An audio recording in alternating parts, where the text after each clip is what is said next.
Deuteronomy chapter 5. Moses summoned all Israel and said, "Hear, Israel, the decrees and the laws I declare in your hearing today. Learn them and be sure to follow them. The Lord our God made a covenant with us at Horeb. It was not with our ancestors that the Lord made this covenant, but with us, with all of us who are alive here today. The Lord spoke to you face to face out of the fire on the mountain. At that time I stood between the Lord and you to declare to you the word of the Lord, because you were afraid of the fire and did not go up the mountain. And he said, I am the Lord your God, who brought you out of Egypt, out of the land of slavery. You shall have no other gods before me.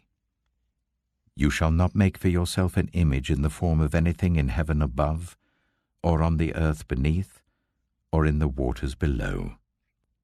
You shall not bow down to them, or worship them. For I, the Lord your God, am a jealous God, punishing the children for the sin of the parents to the third and fourth generation of those who hate me, but showing love to 1,000 generations of those who love me and keep my commandments. You shall not misuse the name of the Lord your God, for the Lord will not hold anyone guiltless who misuses his name. Observe the Sabbath day by keeping it holy, as the Lord your God has commanded you. 6 days you shall labor and do all your work, but the 7th day is a Sabbath to the Lord your God. On it you shall not do any work, neither you, nor your son or daughter, nor your male or female servant, nor your ox, your donkey, or any of your animals, nor any foreigner residing in your towns, so that your male and female servants may rest, as you do.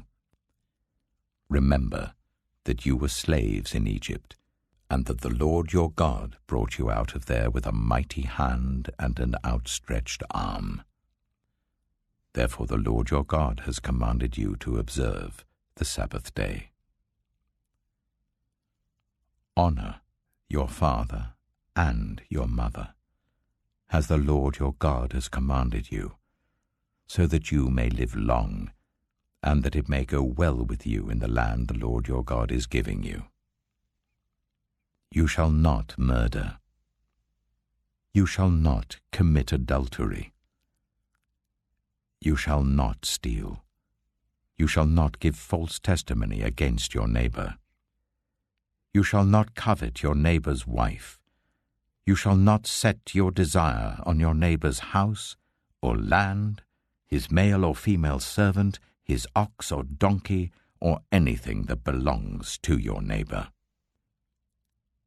These are the commandments the Lord proclaimed in a loud voice to your whole assembly there on the mountain from out of the fire, the cloud, and the deep darkness, and he added nothing more. Then he wrote them on 2 stone tablets and gave them to me. When you heard the voice out of the darkness, while the mountain was ablaze with fire, all the leaders of your tribes and your elders came to me. And you said, The Lord our God has shown us his glory and his majesty, and we have heard his voice from the fire. Today we have seen that a person can live, even if God speaks with them. But now, why should we die? This great fire will consume us, and we will die if we hear the voice of the Lord our God any longer. For what mortal has ever heard the voice of the living God speaking out of fire, as we have, and survived? Go near and listen to all that the Lord our God says. Then tell us whatever the Lord our God tells you. We will listen and obey. The Lord heard you when you spoke to me, and the Lord said to me, I have heard what this people said to you. Everything they said was good.